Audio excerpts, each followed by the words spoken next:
Welcome to a new video from the Parts channel. Well, I'm going to make a short video but that I find very interesting, answering a question that you have left me, in relation to a video I made about failures due to overpressure in the engine, PO234, what causes it and how to solve it. I will leave you a link in case you have not seen it, and someone has made a comment, who had that same problem, and who cleaned the variable geometry of the turbo and the problem was resolved.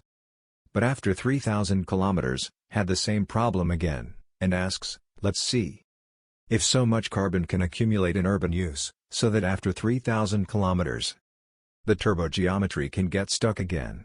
Let's see, if you go slowly with the engine, at low revs, the soot accumulates, but it accumulates both in the turbo, in the variable geometry, and in the catalyst, or the particulate filter, and what happens?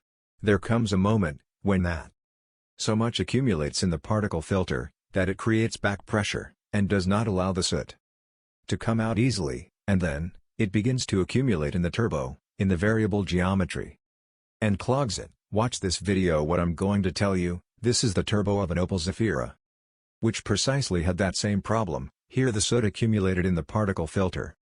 Because this vehicle drove around the city a lot, and the engine was barely revving. Look.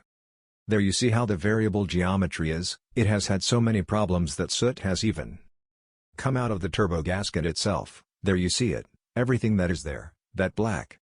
That is soot, so you can see the problem that can be caused in the turbo, so it is advisable, as I say in many videos, that at least once a week, if you do not normally drive very fast, that you have the engine revving for at least half an hour. Use third and fourth gear. Play with those gears, so that soot burns off when the engine is hot, of course, and you will avoid these problems. Well, here you have this short video. If it has been useful to you, then don't forget to give a like and subscribe to the channel.